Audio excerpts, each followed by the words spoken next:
welcome back to the Washington Outsider Report on the Coalition Radio. For those newly joining the program, my name is Irina Zuckerman, and I'm the editor-in-chief of the Washington Outsider.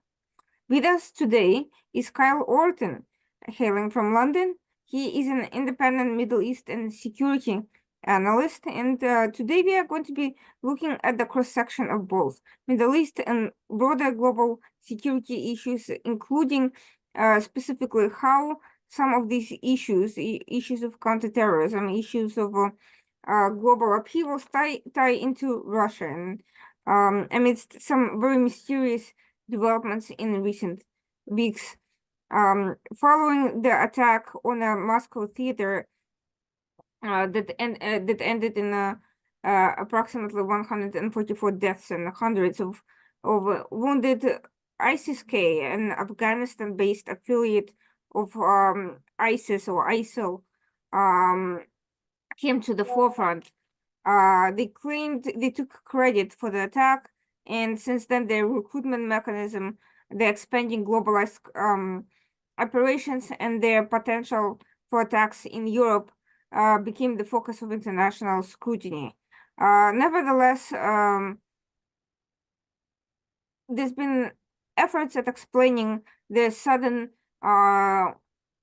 pivot towards Russia after also allegedly masterminding an attack in Iran, which garnered a lot less attention other than through Iran's equally strange response to the attack. In both cases, we are seeing, on the one hand, a demonstration of significant intelligence failures. On the other hand, very, very odd responses, almost non-responses, and certainly not direct counterterrorism responses to what seems to be very deadly terrorism efforts by well-known organizations. So we are going to take a look at that, look at similarities and differences in these attacks and what could explain this very bizarre reappearance of terrorism in the background of great power competition and state-backed aggression. With Russia and Iran, of course, being close allies on many, many fronts. Thank you so much, Kyle, for joining us today. You've been writing and speaking out quite a bit, both on Russia's own aggression against Ukraine and other countries, and as well as Middle Eastern and terrorism-related policies, which have been from somewhat underwhelming, to put it mildly. What is it for you that brought these topics together? After all, your background has been mostly Middle East and not so much Russia. Thank you for having me. So I started on Syria. I studied the war there since 2011. And obviously Russia intruded in a major way. So it intruded very openly in September of 2015. But Russia was a political supporter of the Assad regime, and in fact was on the ground involved with intelligence particularly, and with other kind of specialist capacities for the Assad regime. Of course, behind that, the Soviet Union has trained Assad's own security services, particularly the intelligence services, and had trained the army. So Russia's impact in Syria was very extensive and wide from the very get-go, but then it intruded even more openly, and that kind of it necessitated understanding what they were about, what they were doing. I'm also very interested in the Cold War and the Soviet Union more generally, so I was sort of already on that track, but as you say, all my worlds kind of fused. So interestingly enough, Cold War documents, declassified information by the CIA and other agencies, showcased a long record of Soviet interference in Middle Eastern affairs, and certainly a significant role played specifically in Syria. It seems to me that following the breakup of the Soviet Union and then the return to this path towards global power projection, Russia has been refocusing its efforts on the Middle East quite significantly, certainly reawakening many of its past networks. So when it reappeared in Syria, however, the focus has been so much on the Syrian civil war and the issues of terrorism that Russia's support for Assad and its role in Syria almost became a side issue, despite the fact that it has had a very significant impact. One can talk endlessly about Obama's red line and the role that played in bringing and entrenching Russia's presence, but we're not here to look at U.S. foreign policy just yet. I would like to focus on what was Russia's interest in Syria at the time, what it was hoping to accomplish in an area that has some oil. It is geographically important, but nevertheless, it was never the single leader of the Arab world. It was never the biggest decision maker. So why was Syria of such great interest to Russia? Yeah, there are a lot of threads to pull on there, so I'm going to try and come at this for the start. There's a novel idea. So the Soviets were tentative about the Third World really up until the late 50s. They were interested in it, and they, even under Stalin in the late period, they tried to make some moves. Their test case really was Guatemala in 1954, but they expanded to the Third World Campaign in 61. Their entrenchment in Syria was as a consequence really of the Cold War. They were engaged in a contest with the US, which the Soviets ended up winning. And with Assad coming to power in 1970, they managed to really entrench. On the terrorism front, which has always been kind of central to Russia's involvement, so it for a long time during the Cold War, it was considered a conspiracy theory to say that the Soviets were behind most of the global terrorism that was going on, especially the Palestinian kind through the PLO. But the Syria connection with that is very deep and extensive, because basically the camps that the Soviets set up in Lebanon in the late 70s and early 80s were directly overseen by Assad's secret police, and they were run operationally by the PLO. But it gave the Soviets two steps removed to deny that there was anything going on there. So that was one reason why they were close to the Syrians, was simply they were left with them by default. The option they had with Nasser in Egypt went under when Sadat turned on them, which was that had been their major client, virtually a colony by the end of the 60s. But it crumbled and they lost it. South Yemen was the only fully Marxist state in the Arab world that they had. But that was as much trouble to them as it was to everybody else, really. Their management of it was very difficult because of the people they were dealing with. And of course, it's on the other end of the peninsula, buffered by the US's, one of the US's main allies in Saudi Arabia. So it ended up being a place that they could project power from, Syria, that is. In terms of why it was so important to them later on, in terms of after 2011, I mean, you mentioned about we'll come to US foreign policy, but in a way you can't actually disentangle it because a huge amount of Russia's foreign policy is premised on the idea of messing with the Americans. So if they see a chance to upset American plans, or what they often perceive as American plans, because they, in Syria, I mean, the idea that the US made any serious attempt to overthrow Assad just doesn't stand up to scrutiny. The rebellion was given more promises than it was given support. And the Russians said, especially when the Arab Spring started kicking off, we support our allies. When our allies get called on or call on us for support, they won't go the way of Mubarak. And the Russians made good on that. A lot of it, as it was done through the Iranians on the ground, but the Russians provided air power when things got really bad in 2015. And before that, they provided various forms of on-the-ground support. So that is basically where it fits into them. I mean, it was Russia's way of saying they were back as a great power. And it has worked considerably. I mean, you can see the whole axis of the region has tilted towards finding peace with this peace should be in quote marks there, but finding terms with Iran, from Saudi Arabia, the UAE, many other states as well, including Egypt, as to mention that one, because the Russians help tip the balance, and the Russians are strategically aligned with Iran. So the other states saw that one side in the region will support its allies, will back up what it says, and the other side won't. So America's allies made their choice. Now, I think I covered everything you were asking. Russia also benefited not only by this shift that you mentioned, but also by some propaganda lines that it was able to play off its role in Syria, which really don't hold up much under scrutiny. The first of which was that Russia is a defender of Christendom against ISIS, uh, and that supposedly is what brought the attention of ISIS-K to it. Now that's the main narrative we are hearing all over, and there's some evidence that there has been some anti-Russian narratives in SSK, but I'm not entirely sure this enmity is as significant as Russia made it out to be. The other premise is that Russia was allegedly assisting Israel with identifying Iranian targets, and that was the reason why Israel allegedly did not want to take. That was the alleged reason, rather, that Israel did not want to break neutrality on the Ukraine issue.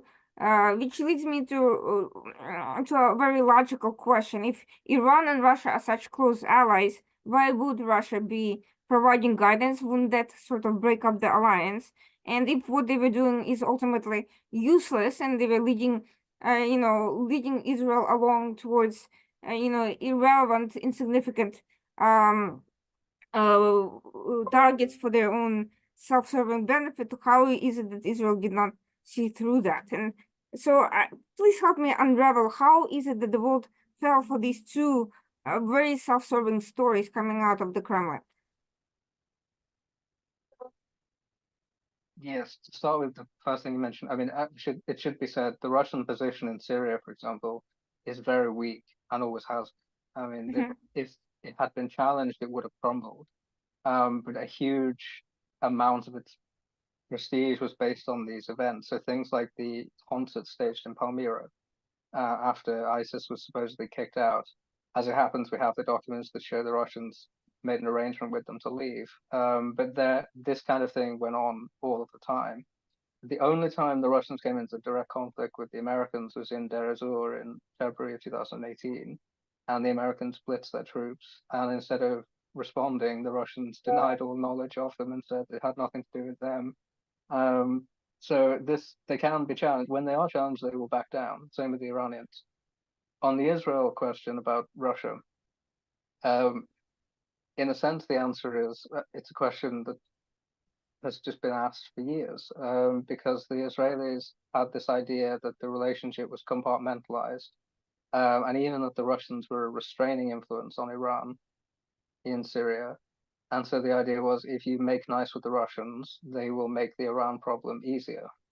And of course, it doesn't work like that. If you make concessions to Russia, you're making concessions to Iran, and Iran has now dug in Syria and really can't be dug out again. I mean, it's tied into the social fabric in Syria in all kinds of ways, everything from religious to the military. So it's created a terrible problem. I think part of what is happening in Gaza is a realization from the Israelis that they have made a terrible mistake the last decade, really, in not challenging Iran's what people tend to call proxies, which really aren't. They are divisions within the Islamic Revolution that have surrounded the Israelis. And despite the intelligence successes that Israel's had with the IRGC in preventing attacks globally, in the region where it matters on the ground, Iran has encroached all around Israel without very much of a response. On the direct question you asked about the Israeli strikes that some, including in Israel, believe that like the Russians allow them to do and this kind of thing. I mean, the Russians are powerless to stop the Israelis. If the Israelis wanted to do it, there's nothing the Russians can or will do. They will stand aside for it. Um, and no, I mean, the Russians have not directed Israeli strikes against Iran in any sense. This is part of the paranoia of actually mostly the Assad people, and to some degree the Iranians. Um, but the alliance holds because the alliance is based on very solid ideological and practical interests.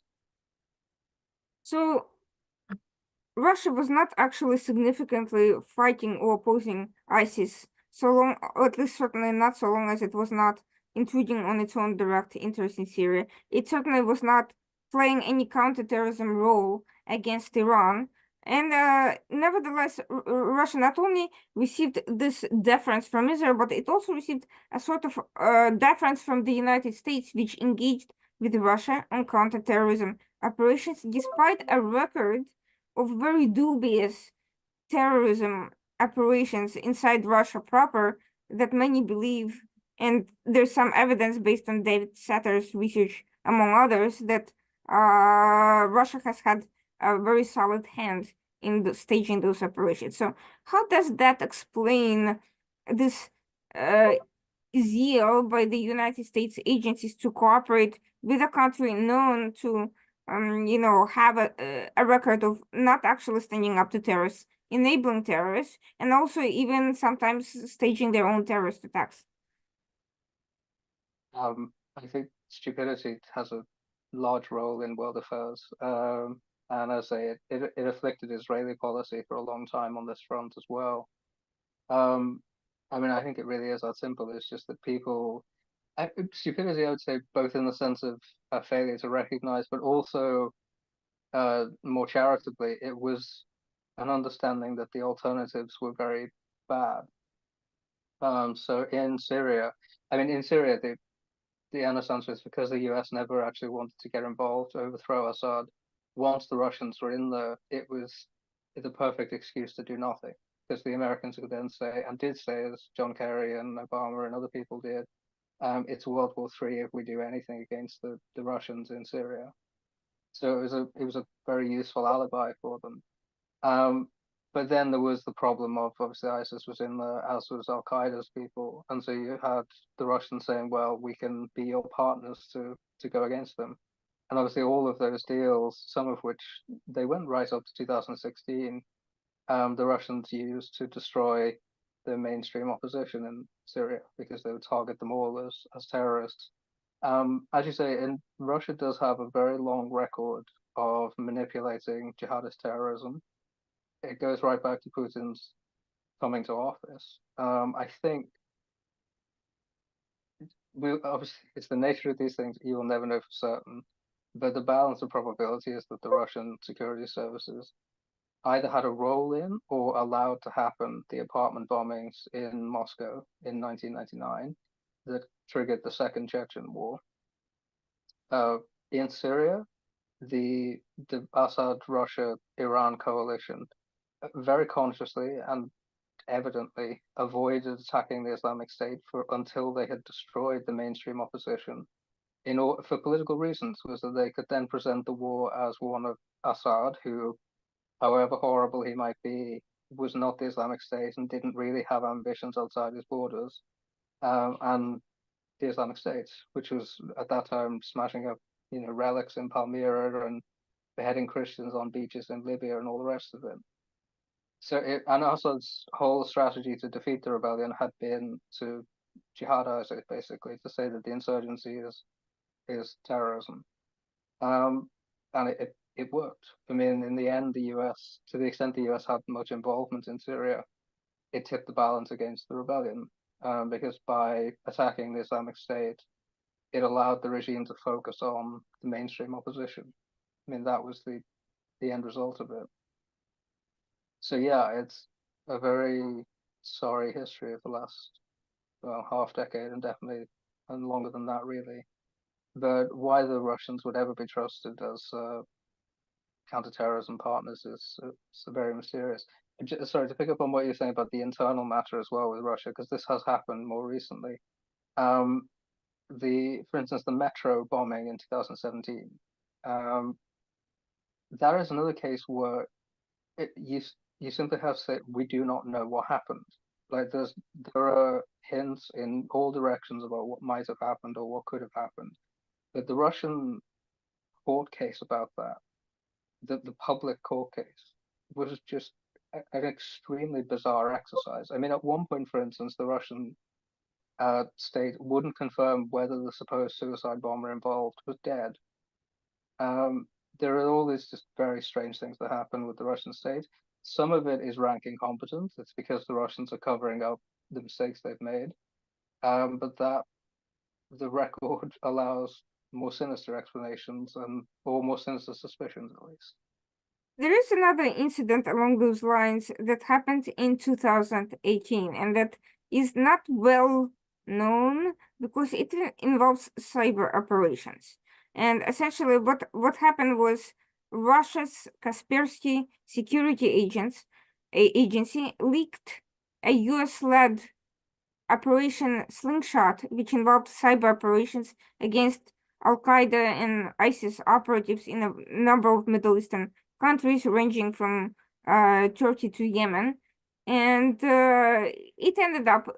this matter ended up in a long, protracted legal fight between the US and Kaspersky, but US neither directly accused the Russian government of being behind this leak, nor did this matter have any political consequences, either at the time or at any point later on. There was no counter terrorism breakup between the two countries.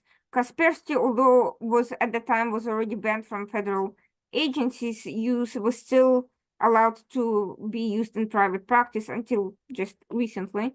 So this now we have a question not only of dubious internal political machinations, but also an outright sabotage of U.S. counterterrorism effort. So this is already under Trump administration. What keeps stopping the U.S. from taking more decisive steps to, at the very least, acknowledge that Russia is not a counterterrorism partner, but is in fact enabler of not only Iran, but non-state actors that are universally acknowledged to be terrorist organizations? To the Snowden business as well in 2013, Al Qaeda and its well, you shouldn't really say surrogates, but the Islamic State benefited tremendously from the leaks from Edward Snowden because they exposed all kinds of methods of the US security services. The Trump aspect is more difficult because I don't think he really has policies. Obviously, the Russia dimension to the Trump story has created turmoil in American politics, and some of it gets overhyped. There's all kinds of things going on there. But Trump, in a sense, it would be foolish to ask what his policies were or why he didn't take this or that action for security because he doesn't understand or go with any of that. The Obama people and the Biden people after them have a very fixed ideological vision of cooperation, the role of force in international politics. A lot of views that simply don't map very well onto the world as we actually have it. And that it just means that they keep going back and retrying these things. It's the same phenomenon as keep trying for arms control agreements with the Soviets in the Cold War, despite the fact they never stuck to a single one of them. But we just move on and make another one with them. It looks like the lesser evil because the alternative is to actually invest in defense in a serious way and to confront the Russians in ways that may incur risks that nobody's willing to run. Still, there's a difference between confronting Russia and at least not engaging with them, because when we engage in counterterrorism efforts, we give intelligence, we give something to the other side, which we don't have to do. And we could keep being in peace without affirmatively providing information. So that leads me to a question. I mean, it's one thing to not confront Russia and not escalate risk, and the other, why are we giving them any deference on any issues at all whatsoever? It would depend case by case which ones you mean. I mean, some of them, so for instance, the warning given before the bombing in Moscow last month, that's mandated by US law. Like they have to give warnings if they know there's an attack of that kind. There would always be some kind of contact because intelligence services always talk to each other, no matter the state of relations. So that part's not true. As to why the rest of it's maintained, as I say, it's a fixation really, and it's just I guess inertia may be the kindest explanation. It's just that it would take actively charting a different course, and that would incur costs, some of them political, that the administration just isn't willing to pay. So now we have, shortly after all this happens, we have two incidents within, a very short period of time of each other. First, we have this, bizarre incident with an attack on Qasem Soleimani's funereal, mourning site in Iran, which is followed, and many analysts criticized Iran for having weak counterterrorism policies. Little cooperation with intelligence agencies around the world that could have prevented this, and so on and so forth. But let's look what happened right after this attack. What did Iran do? First of all, it um, insisted on blaming various and assorted countries, even if, as U.S. publicly announced that ISIS-K was behind this attack. They arrested a small group of people, and nobody knows what happened to them. And then they proceeded to attack random sites that had absolutely nothing to do with ISIS-K positions. They didn't go to Afghanistan. They didn't go to Tajikistan. They bombed some, dubious sites in Iraq. They had a friendly arrangement with Pakistan where they bombed each other's Baluchis. This is what happened, and they immediately proceeded to very quickly patch up the fake diplomatic, fallout that made both of them look bad, and they basically made claims that they attacked ISIS and Mossad and whatever. None of it. ISIS-K is not in Iraq. ISIS-K isn't, elsewhere. They did not make any operations that would actually target ISIS-K. Let's look at Russia. What happened? Very similar story. First of all, the circumstances of the attack itself were bizarre beyond belief. There was a police station across the road that mysteriously took an hour to get there. Iran and US both warned about chatter and apparently specific incidents of ISIS-K interest in attacking the site years prior. Russia actually trained military response, special forces response in that particular theater. And following the attack, they seem to grab some random people, torture them in public, announce that these were the terrorists, and then claim Ukraine, Israeli, American connections, and so forth. So the incidents are so similar on such remarkable levels that it raises questions that I think many people are only raising about the Russian attack, and I'm wondering whether you're sensing some sort of a something politically expedient about the way all of this was handled. Well, there was political expediency for sure in both of them, but I think so. The Islamic State Khorasan Province, or ISKP, I just flag up that that's what I will probably end up calling it because that's what I'm in the habit of calling it. But I know the US tends to call it ISIS-K. So ISKP has been building up for over a year. So there were arrests last year in Europe. There have been arrests in Kyrgyzstan, in India, some in Iran announced in September of 2013, and then a major wave of arrests in Austria and Germany over Christmas, New Year, where they were planning to hit actually mostly Christian places of worship during the New Year. So ISKP has been clearly coming back. Not only say Iran didn't hit ISKP back, that's obviously true, and it's obvious as well that they just looked for targets that they could say, we have taken revenge to their public. So that was clearly the point of the exercise.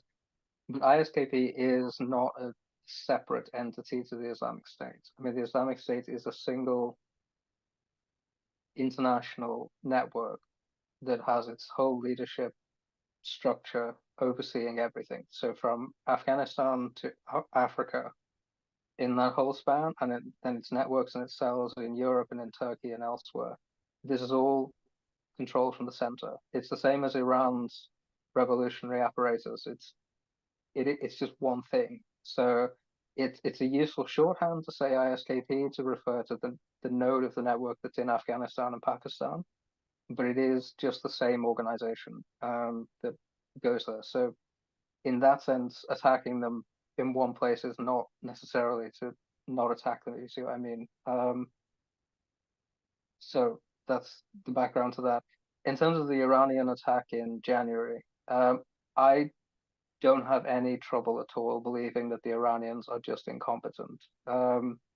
They this has happened before. There was the bombing of the shrine a year ago. Obviously the Iranians were warned about this, and then they didn't act on it, or they didn't act in time about it.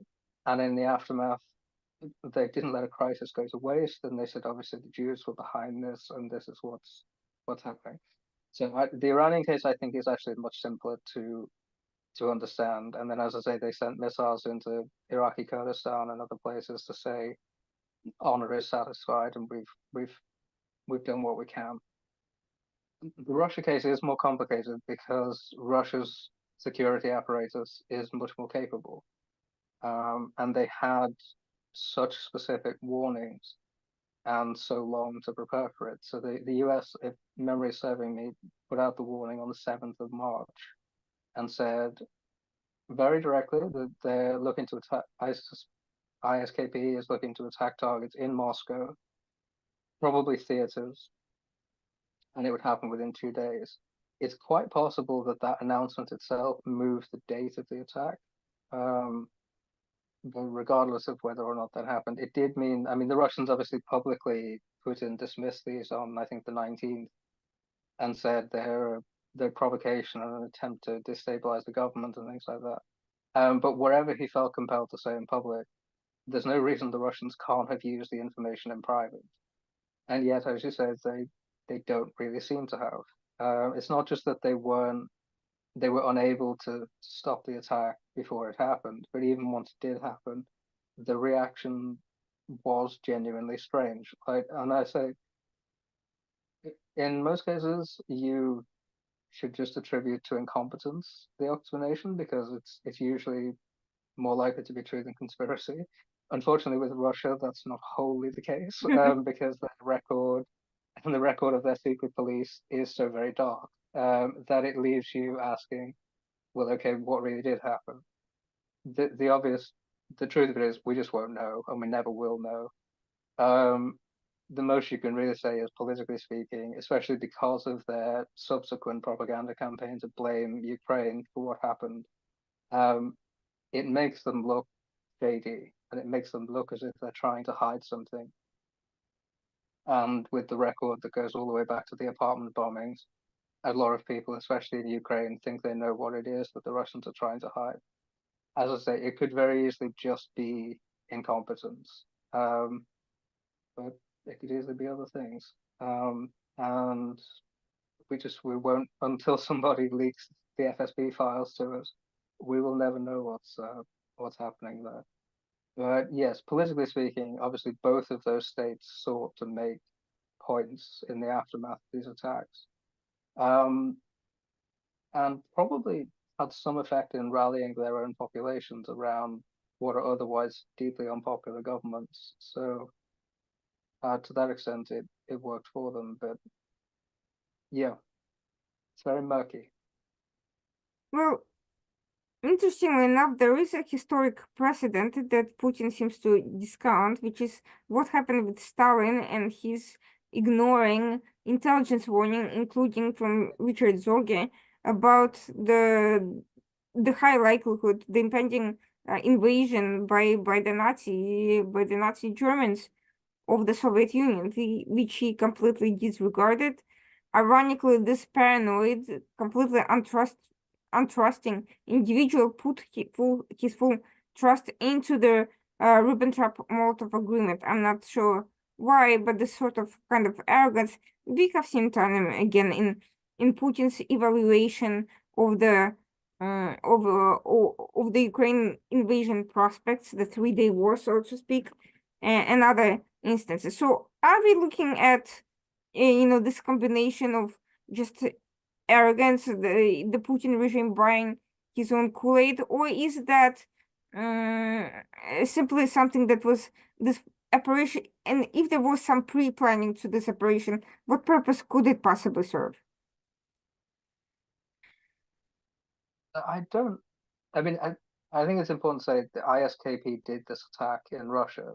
So in the strict sense of what people would call a false flag attack, which it's very unfortunate that that word has been annexed by truly crazy people, because in intelligence parlance, that kind of thing happens really all the time, and it has a specific and technical meaning, but it's now just come to mean sort of lunacy on the internet. Um, but so in the strict sense, it isn't a false flag attack because the most you would be saying that the Russians have done is basically to let it happen, um, which is a form of complicity, but it's very different to fabricating the attack or carrying it out yourself. Um, so that's one part to it. Yes, I think that I mean the Stalin comparison can be overdone with Putin, but there is an element in which they share a similarity, which is a very direct interest in intelligence matters. Obviously, Putin himself is a former intelligence officer, which Stalin wasn't. But Stalin took a very um, he approached the minutiae of intelligence matters, and he thought he had a good handle on things as well. And as you say, there were multiple warnings about the invasion in 1941, and they were dismissed as British provocations. But Putin oversees the intelligence system quite closely. He clearly has a great belief in his own ability to assess the intelligence that's coming into Russia, and in Ukraine was disastrously wrong. As I say, that's why it's even as you ask these questions, and they're not you personally. I mean, we as observers of this ask questions about what has actually happened in Moscow, and they're not unreasonable questions. However irresponsible some people might be in what they're currently saying or thinking. Um, the incompetence does loom large because obviously the Russian security system, for as much money this gets plowed into it and as formidable as it can be, I mean, it is a first-rate intelligence service. It is one of the world's uh, premier counterintelligence threats to the West and indeed to anywhere else. It does have this track record of dire incompetence at important moments. And I mean, if you ask what are the Russians covering up, one answer might be that Putin himself dismissed the threat, and that would be something that could not be allowed to become public in Russia at this moment. So that again, it's because we're working with very fragmentary information here. It's difficult to say with any certainty what's going on, but you can see that as one option is that it's not a local failing of the security services. It's that this went to the presidential office and was dismissed as a serious problem. Now, you've noted previously that there is a growing record of ISIS-K uh, growth and globalization of the operations, and there's been arrests made, and there's been other threats in the past year. But the panic seems to have hit the media and the political circles only after the Moscow attack. What is it about this particular incident that set off all the alarm bells? And it can't just be the Paris Olympics because everyone knows they're coming up, and Yeah, in general, terror threats tend to loom large around those types of events. I think the honest answer is just that the media cycle basically moved on after the caliphate went down in 2019, and it's kind of taken a while to get attention back to it. Because the ISKP thing, as you are right that this was not really raised as an issue before the end of last month. But I mean, for instance, I was writing about this at the end of last year, that this you could see the signs coming that the Islamic State was turning back to global attacks, and you could also see that they had chosen the ISKP node to lead this attack, if you like, or this wave of operations. So a lot of Tajiks are. This is why, again, it's Russia is so murky that we just can't say. But the fact that they arrested 4 Tajiks, it might just be that they picked up the first 4 Tajiks they saw. I mean, that's possible as well. It really might be that they are actually the people involved in this. So because the Tajiks are the bulk of the people who were arrested in Germany and Austria and in Spain and elsewhere. So it fits to that extent. it's a case of whether it's a retrospective fit or not with Russia. We can never tell. But so the Islamic State's global terrorism campaign was clearly being put back online from probably late spring, early summer last year, and it was pretty obvious that ISKP was the leading part of it. It's because of the Moscow attack, just because of how horrible it was, that people are kind of realizing that now. But we'll see how far that goes. I mean, Western security services have proven quite good at thwarting these plots. As I say, in Europe, we haven't had an attack yet. The ISKP nodes in Europe have all been rolled up, so maybe that will continue. But at a certain point, if the scale of it gets too much, then obviously one will eventually get through. But I was going to say this were I meant to say the Islamic State spokesman actually had called for international attacks. I mean, brought it to the public notice that the Islamic State was turning back to these attacks in January, shortly after the Iran attack, and it was tied to a specific targeting of Jews, obviously with the Gaza war in the background. So that has been the official propaganda has lined up with the kind of security data that we have. Now, interestingly enough, let's go back to the fact that Russia's role in international terrorism goes back decades, goes back to the PLO. That brings me back to some of the things that are happening today and that everyone seems to have lost track of. Now, on October 7th, when Hamas and a group of other organizations, including Al-Aqsa Martyrs Brigades, attacked Israel, of course, the initial, most people immediately jumped to the natural conclusion that Iran must be behind this whole thing in some way or another, which it was. Many things that were then published about it were not thoroughly investigated. The story of the 500 Hamas NPAJ operatives published by the Wall Street Journal and how they ended up being trained in Iran a month before these events never really got off the ground. Because there's been no significant follow through on how these people got there, why those flights were missed, and who exactly was training them in what sense, and where did they, there was no tracking of those particular people, let's just say. But some other things that emerged was that was appeared to be some foreign power, and there was only a brief mention of that in one article in a statement by Israeli officials that was assisting Hamas with some of the more advanced technical aspects of the operations. And we never found out what that foreign power was, whether they were referring to Iran, and if so, why not, refer to it openly. We certainly talk about Iran in other frameworks related to this scenario, and if it's somebody else, who could that be?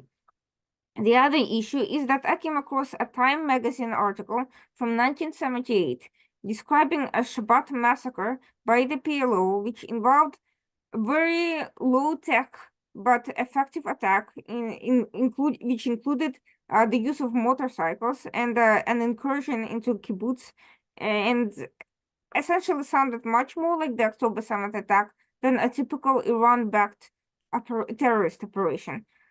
Clearly, whoever was planning this was informed by the successes of the PLO attacks in the 1970s and 1980s, if not more. Now, I was going to say, I think in a sense, every international terrorist group at this point is an heir to the PLO. I mean, Arafat's people were pioneers of this, so it's not that surprising that the methods have passed down. Also, I mean, obviously the PLO has lost people to Hamas.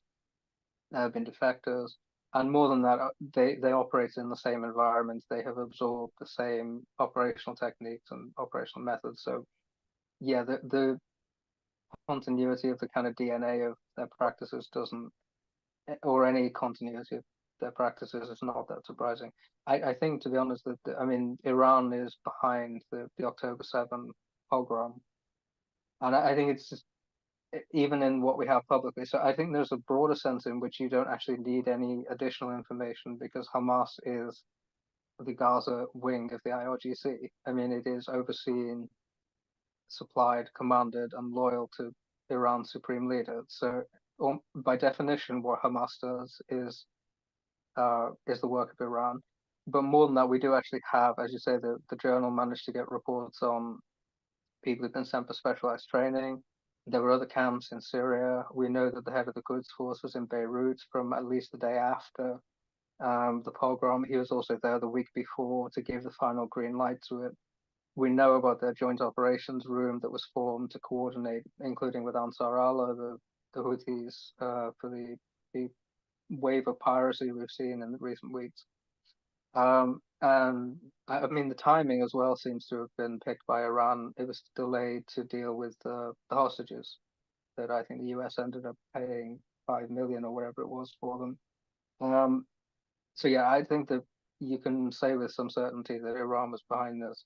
Among the things, I think all four of the groups involved in the pogrom, both Hamas, PIJ, and the two leftist groups, are all Iran's groups. So it's not really a secret in that sense. When you say about another foreign power, I mean, it wouldn't be massively surprising if Russia had some heads up about what had happened, because if it was an operation as big as what happened would have involved Iran quite extensively, and if Iran knows, it's quite possible there's some collaboration with Russia. That said, you can play it the other way because it was obviously a very heavily compartmentalized operation. It seems that even some of Hamas's people participating on the day didn't actually know what they were doing until immediately before it. So it may well have been kept close enough to the chest that the Russians didn't know. The Russians have their own signals capabilities, of course, as well, so they may not have needed Iran to tell. Interestingly enough, Russia, of course, came out in full support of Hamas politically, and they have defended them at the UN. And given the fact that, let's say, they were not operationally involved on the top level, coordinating every aspect of this operation, but it is very easy to believe that they have transferred their experience of backing PLO operations into training Iranian operatives down the road. In fact, that's exactly what happened. And certainly they have probably assisted with the general training of various functionaries at one point or another. So why is it that Russia's role in this general broader framework of enabling these terrorist regimes and politically providing providing political backing to international recognized terrorist organizations, why hasn't it attracted as much attention as it should? Why is most of the focus on some, politically known incidents of Hamas thanking Putin for support and so forth, but not looking closely at possible points of coordination, supply, training, and so forth? I don't even think the politics side of things has gotten the proper attention because the Russians, for instance, have been trying to get Hamas into the so-called peace process for about 5 years, if not more. And they keep trying. They've kept trying it as well. It's not like they just had a one-off run at it. They persistently tried to supplant even the PLO, which whatever doubts one has about its orientation to peace is at least sort of goes along with the process. But they've tried to get Hamas in constantly, so even that hasn't got very much attention. Yeah, as you say, there must be a lot of Palestinian, call them militants, who have a record of having been in the Soviet Union or been in the camps run by the Soviets, and if they haven't, their friends, sons, cousins will have done and passed on what they learned. It's I think part of what kept Russia from getting the full kind of blowback for this was this idea that Russia and Iran could be split, that their alliance was one of convenience and it was kind of tactical. And if you played nice with the Russians, they would play nice back by helping on Iran. Now, for a long while, that was to do with the nuclear agreement. And obviously, I mean, it was completely backwards in the sense that the nuclear agreement was offering to give Russia's closest ally, Iran, everything it wanted, and the Americans, in order to get the Russians to sign off on this, were offering the Russians concessions on Syria and various other things. Um, but I think it was a case there of honest kind of bamboozlement about the state of affairs, and it continues to be. I think is that this notion that Russia can is just so big and so permanent, and we have to learn to live with it. And if we try to kind of coax it into playing a better role as an international citizen, it will come around to that. I think that may be on pause for a while after Ukraine, but I'm not even sure that will last though, because you can already see that the trend line is turning towards an idea that Russia will have to be dealt with over Ukraine too. So there's uh, there's not very much new that happens under the sun. Now, that kind of brings me back once again to ISIS-K and Russia for, and Iran actually for an interesting reason that kind of, you know, pulls all these things together, which is Afghanistan. In Afghanistan, both Russia and Iran have had a long and complicated relationship with the Taliban, which is, not super ideologically different from ISIS, but they have their political rivalry, and ISIS does resent that Russia is backing Taliban and not them. And we have seen how that translates into action when ISIS recently announced not only talks with the Taliban, but the intention to assist in getting them off from the international sanctions list for their own reasons. And while Iran has had a long history of tensions over various geographical water rights and so forth, they've also assisted the Taliban vis-a-vis the West. And now we're seeing, everybody coming sort of together, and we're seeing that Afghanistan under Taliban is once again becoming breeding ground not only for ISIS but for Al Qaeda and other terrorist organizations. So where does that leave Russia and Iran? On the one hand, they're trying to make nice with the official regime. On the other hand, you have Al Qaeda, which the leader, which is based in Iran, and that's kind of making a comeback. Then you have ISIS, which is kind of a rival to, on the one hand, a splinter off and a rival to Al Qaeda on the other hand, and to the Taliban. On the other hand, it's just, at the end of the day, they're just another hardline, Islamist organization. Where and all these percolating movements are likely in the future to attack the West, which will serve both Russia and Iran quite well. So, how do we see this balance of the relationships among these various terrorist organizations? Some are, at odds with each other, some are close together. Hamas is okay with the Taliban nowadays. They've backed each other politically, but ISIS in Israel has also tried to attack and kind of taking advantage of the situation there. So what is the framework by which these state actors, which are perfectly content in backing jihadist groups, how are they going to balance these movements? I don't think looking at Afghanistan, I don't think there is a balance for the kind of the Russia-Iran axis about it. I mean, they are fully in with the Taliban and Al Qaeda. So it's also not the Taliban and Al Qaeda are in all essentials the same organization. I mean, it's a fluid network of the same people. I mean, take the Haqqanis, for example. I mean, they even on paper, they are members of the leadership councils of Al Qaeda and the Taliban. And the actual in practice, it's even closer than that because they all answer to the Pakistani ISI. So it's just one organization. Russia and Iran were both very helpful to the Taliban Qaeda insurgency during the time that America was in Afghanistan, and the West was in Afghanistan, and they triumphed in 2021. So they will continue tending to that relationship, and they will continue trying to help them put down ISKP. As they, because the even on the worst assumption of what the Russians did, or the Russian government did with the Moscow attack last month, Russia is not friendly to ISKP. And ISKP certainly isn't friendly to the Russians. I mean, the ISKP does genuinely resent Russia having helped the Taliban to suppress them. And they do, I mean, they regard Russia as just part of Christendom, and so they will attack them in the same way. Whether they, I mean, they're clearly gaining ground, ISKP at this point. Whether that translates into gaining ground in a physical sense in Afghanistan, we can't know. It looked more hopeful for them at a certain stage immediately after the fall of Afghanistan. It's looked less hopeful for them in recent years. So we will have to see how that plays out. But Russia and Iran, I think, have bet on the Taliban government and its Al Qaeda guests as the best kind of source for stability in the country. I think as well with the spread of the Islamic State into the Central Asian countries. I mean, Tajikistan most obviously, but into Kyrgyzstan and elsewhere too.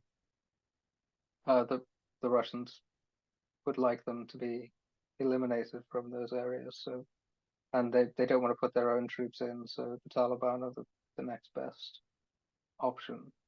I should say Hamas and actually the Al Qaeda group or the former Al Qaeda group in Syria look at the Taliban as a sort of model of how to win, basically, and that the Taliban held out for 20 years and then came back in. So yeah, there are these connections between them. Hamas, though, is really best thought of as just part of the Iranian the Iranian enterprise. It's not an independent actor in that sense. It has its origins formally with the Muslim Brotherhood, but that attenuated a long time ago. So the final question to wrap all of this up from the policy perspective, it's become almost a cliche that Iran sponsors assorted terrorist groups, and Iran's been, sanctioned by that. But so at this point, so does Russia, but there's a reluctance to dig into Russia's level of sponsorship for these groups that does not exist with Iran. I don't know whether it's because Russia is a nuclear state and Iran supposedly isn't yet or what, but they are treated differently in that regard, even though they very much share the same outlook and they cynically will use anyone and anything to advance their interests. So will there come a point when they when the world will see Russia's support for these groups as equally dangerous as Iran? And if so, what would it take together? Well, that really is the question. Yeah,